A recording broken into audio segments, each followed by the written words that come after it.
নমস্কার, আপনারা দেখছেন আপডেট বাংলা খবর। শুরুতেই সংবাদ শিরোনাম। ওয়াকফ সংশোধনী আইনে সেই সম্পত্তি ধ্বংস হয়ে যাবে, মুসলিমদের অধিকার খর্ব হবে বললেন মুখ্যমন্ত্রী। বেআইনিভাবে ক্ষমতা দখল, কিন্তু সবেতেই ব্যর্থ বাংলাদেশ নিয়ে ইউনূস সরকারকে তীব্র আক্রমণ হাসিনার। কেন্দ্রের সিদ্ধান্তে সহমত, বাংলাদেশের পরিস্থিতি নিয়ে জানালেন মমতা। দিলীপ ঘোষ, রাহুল সিনহাদের কাজে লাগান, কড়া বার্তা এলো বিজেপির হাইকমান্ড থেকে। অমিত শাহের সঙ্গে বৈঠকের পর বড় আপডেট দিলেন একনাথ শিন্ডে। বিধানসভায় মেঘা বৈঠক, বিধায়কদের নিজের ঘরে রেখে পাঠালেন মমতা। ব্যক্তিবিশেষ নন, সংসদে দলীয় অবস্থান ঠিক করবেন দলের সংসদীয় নেতৃত্ব, বলে দিলেন চেয়ারপারসন মমতা। নিয়োগ দুর্নীতি ইডির পর সিবিআই মামলাতেও কুন্তল ঘোষের জামিন, তবে শর্ত বেঁধে দিল সুপ্রিম কোর্ট। সুনামি জয়। সরকারি ধান কেনায় বড় কারচুপির অভিযোগ, বাইরনের অভিযোগ শুনেই তদন্তের নির্দেশ দিল মমতা। আসছে বিস্তারিত খবরে। ওয়াকফ নিয়ে রাজ্যগুলির সঙ্গে কোনো আলোচনাই করেনি কেন্দ্র। বৃহস্পতিবার বিধানসভার অধিবেশনে বক্তব্য রাখতে গিয়ে এমনই দাবি করেছেন রাজ্যের মুখ্যমন্ত্রী মমতা বন্দ্যোপাধ্যায়। তিনি অভিযোগ করেছেন, নতুন বিলে মুসলিমদের অধিকার কেড়ে নেওয়া হয়েছে। মুখ্যমন্ত্রী বলেছেন, ওয়াকফ আইনে পরিণত হলে ওয়াকফ ব্যবস্থায় ধ্বংস হয়ে যাবে। 2024 সালে যেটা আনা হয়েছে, আমি মনে করি রাজ্যগুলির সঙ্গে আলোচনা করা দরকার ছিল, অথচ আমাদের সঙ্গে কোনো কনসাল্ট করা হয়নি। তিনি আরো বললেন, এমনকি আমাদের সাংসদরা প্রতিবাদও করেছিলেন।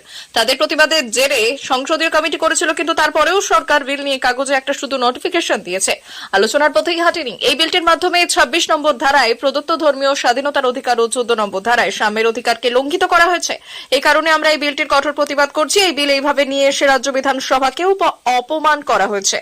মুখ্যমন্ত্রীর কথা, কেন্দ্রীয় সরকারের এই বিল ফেডারেল স্ট্রাকচারের পরিপন্থী। ওয়াকফ প্রপার্টিতে শুধু মুসলিম সম্প্রদায় দান করে না, অন্য সম্প্রদায়ের মানুষও দান করেন, যাতে সেই সম্পত্তি সাধারণ মানুষের কাজে লাগে। এ নিয়ে তৃণমূল সরকার কোনো সমস্যার কখনোই তৈরি করেনি বলে উল্লেখ করেছেন মমতা। আরও বলেছেন, ওয়াকফ প্রপার্টিতে আমরা ইন্টারফেয়ার করি না। আমাদের সময় কোনো ওয়াকফ প্রপার্টি দখল করা হয়নি, যা হওয়ার তা আগেই হয়েছে, কিন্তু মুসলিমদের কোনো অধিকার কেড়ে নেওয়াকেই আমি সমর্থন করতে পারি না। উল্লেখ্য, ওয়াকফ সংশোধন বিল নিয়ে আগামী সোমবার এবং মঙ্গলবার দুদিন আলোচনা রয়েছে পশ্চিমবঙ্গ বিধানসভায়। তার আগে এদিন মুখ্যমন্ত্রী তার অবস্থান পরিষ্কার করে দিলেন।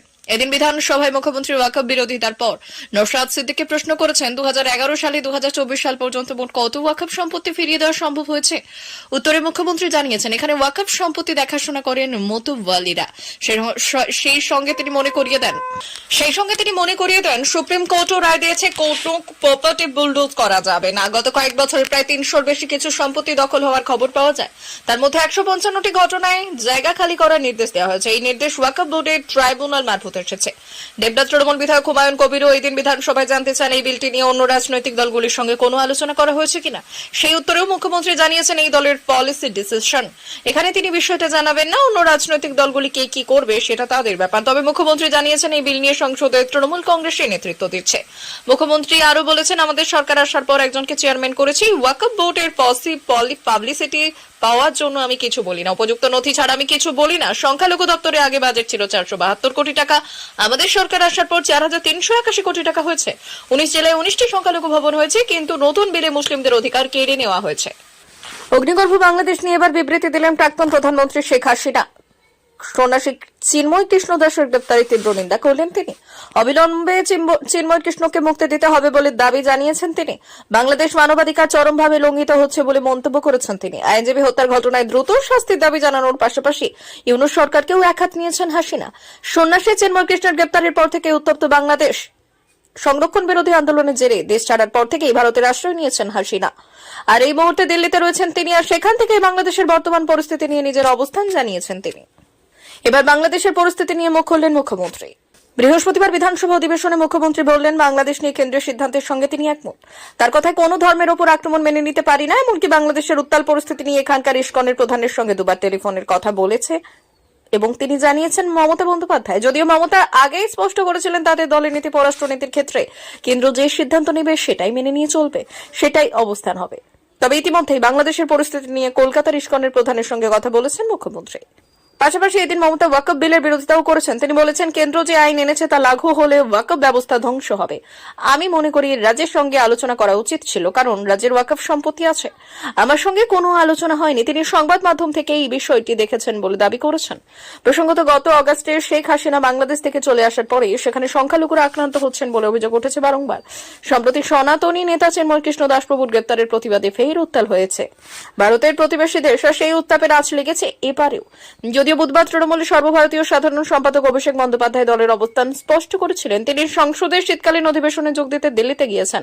বুধবার বাংলাদেশ ইস্যুতে তিনি সংসদের বাইরে বললেন, দেশের স্বার্থে এই ব্যাপারে কেন্দ্রীয় সরকার যে অবস্থান নেবে দলগতভাবে তা সমর্থন করবে তৃণমূল।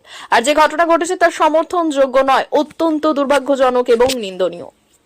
প্রথমে লোকসভা ভোটে খারাপ ফল, তারপর কয়েকদিন আগে উপভোটে আরো খারাপ ফল হয়েছে রাজ্য বিজেপি জেলা আসনও। প্রথমে লোকসভা ভোটে খারাপ ফল, তারপর কয়েকদিন আগে উপভোটে আরো খারাপ ফল হয়েছে রাজ্য বিজেপির। জেলা আসনও ফসকে গিয়েছে হাত থেকে। এ নিয়ে চলছে চুলচেরা বিশ্লেষণ। এর মধ্যে জানা গেছে, দলীয় সাংসদ এবং বিধায়কদের ভূমিকায় ক্ষুব্ধ রাজ্য বিজেপির কেন্দ্রীয় পর্যবেক্ষক তথা বিজেপির সর্বভারতীয় সাধারণ সম্পাদক সুনীল বানশাল। মঙ্গলবার রাতে রাজ্য বিজেপি নেতাদের সঙ্গে ভার্চুয়াল বৈঠক করেছেন বানশাল।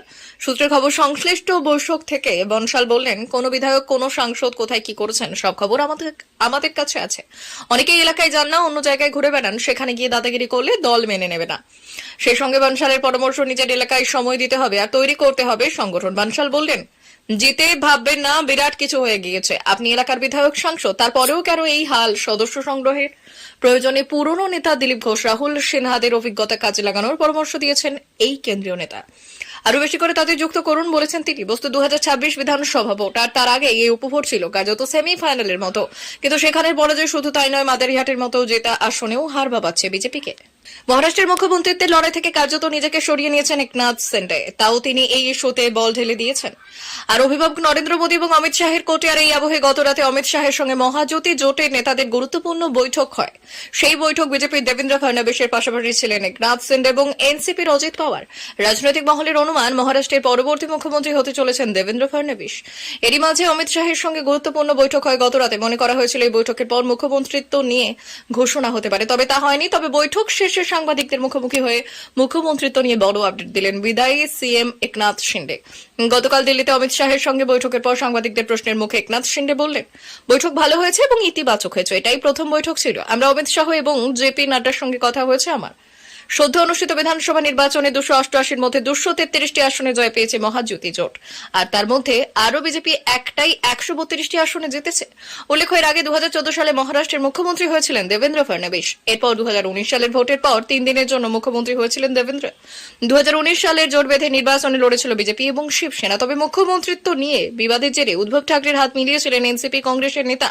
পরবর্তীতে শিবসেনাকে ভাঙিয়ে এনে জোট সরকার গড়ে বিজেপি, আর সেই জোটে বিজেপি বড় দাদা হলেও তারা মুখ্যমন্ত্রিত্ব ছেড়ে দেয় একনাথ শিন্ডে। সেবার কোনো পদ থাকবে না বলে ঘোষণা করে দিয়েছিলেন দেবেন্দ্র।